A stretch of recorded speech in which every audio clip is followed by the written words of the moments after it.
नमस्कार किसान साथियों। इस खेत की जो गेहूं है HI 1650 वैरायटी, ये 17 दिन की हो चुकी है और ये पहली सिंचाई की अवस्था में आ चुकी है। 20 नवंबर को ये गेहूं खेत में निकल आई थी और 7 दिसंबर को ये 17 दिन की हो गई है। इस खेत के आधे हिस्से में हम पहले ही उर्वरक फेंक चुके हैं और उसके बाद पहला पानी 15 दिन की अवस्था में हमने चालू कर दिया था आधे खेत में।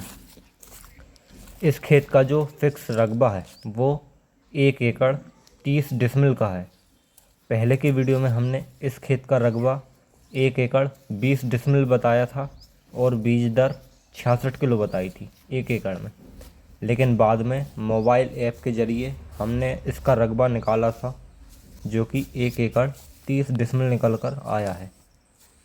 इसमें हमने कुल 80 किलो बीज बो दिया था। इस हिसाब से देखें तो 1 एकड़ में हमने 61.5 किलो बीज की बुआई करी है और पंक्ति की दूरी हमने 9 इंच रखी है। तो 7 दिसंबर को हम बचे हुए आधे खेत में उर्वरक फेंक रहे हैं। हम यूरिया, सल्फ़र, जिंक सल्फेट और ह्यूमिक एसिड, ये 4 चीज़ें मिलाकर खेत में फेंकेंगे।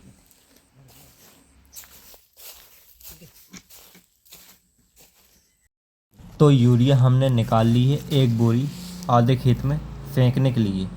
शुरू में भी हमने एक ही बोरी डाली थी आधे खेत में और उसमें भी वही सब मिलाया था जो अभी मिलाने जा रहे हैं।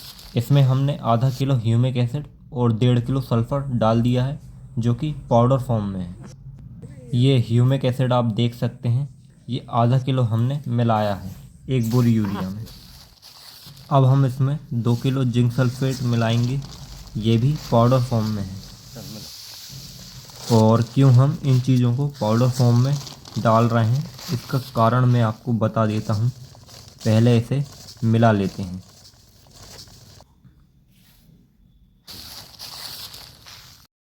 किसान साथियों, हमने दानेदार सल्फ़र यूरिया में नहीं मिलाई है क्योंकि अगर हम दानेदार सल्फ़र का इस्तेमाल करेंगे तो खेत में फेंकते वक्त यूरिया कहीं और जाएगी और सल्फ़र कहीं और, मतलब दानेदार सल्फ़र सभी जगह यूरिया के साथ पौधों तक नहीं पहुंचेगी। लेकिन अगर हम पाउडर फॉर्म वाली सल्फ़र यूरिया में मिलाएंगे तो ये यूरिया के साथ चिपक जाएगी, यानी यूरिया में सल्फ़र की कोटिंग हो जाएगी, जिससे पौधों तक दोनों चीज़ें एक साथ पहुंचेगी और फसल को ज़्यादा फ़ायदा होगा।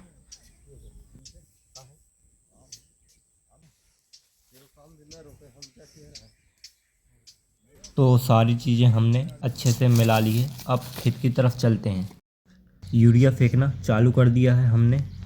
इस गेहूं की बोनी हमने सूखे में करी थी DAP और यूरिया के साथ 13 नवंबर को, और उसके बाद 14 नवंबर की रात तक एक पानी में हमने रेला करके सिंचाई पूरी कर दी थी।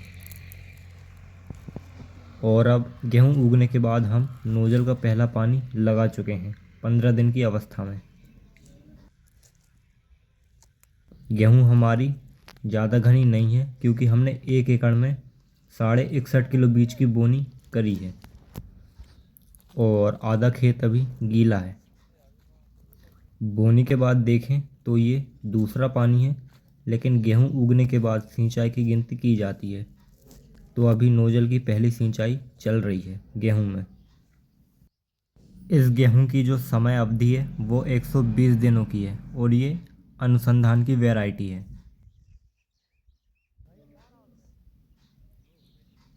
उर्वरक हम सूखे में फेंक रहे हैं, फिर बाद में नोजल से पानी लगा देंगे।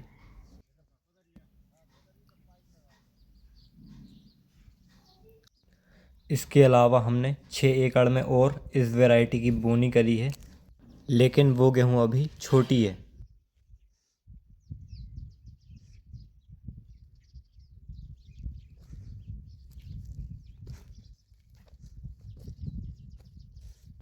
यूरिया आप देख सकते हैं, इस तरह उर्वरक खेत में जा रहा है।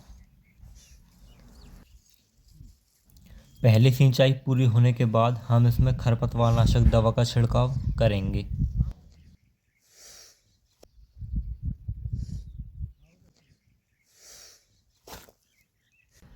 गेहूँ हमारी हरी है क्योंकि हमने बोनी के वक्त डीएपी और यूरिया मिलाई थी। पत्तियों का रंग भी हरा है। कुछ किसान पहले डोज में सिर्फ यूरिया डालते हैं गेहूं में, लेकिन यूरिया अकेली सारी चीज़ों की पूर्ति नहीं कर सकती। वो सिर्फ नाइट्रोजन की पूर्ति करती है गेहूं में। लेकिन यूरिया के साथ अगर कुछ मात्रा में sulphur, zinc sulphate, humic acid मिलाकर डालेंगे तो ज़्यादा बेहतर परिणाम मिलेंगे फसल में। लेकिन ये चीज़ें पाउडर फॉर्म में होनी चाहिए। अगर आपको हमारे द्वारा दी गई जानकारी सही लगी हो तो हमारे चैनल को सब्सक्राइब कर लीजिए, क्योंकि आगे और वीडियो हम इस वैरायटी के डालते रहेंगे। इस वीडियो में बस इतना ही। वीडियो में आखिरी तक बने रहने के लिए धन्यवाद।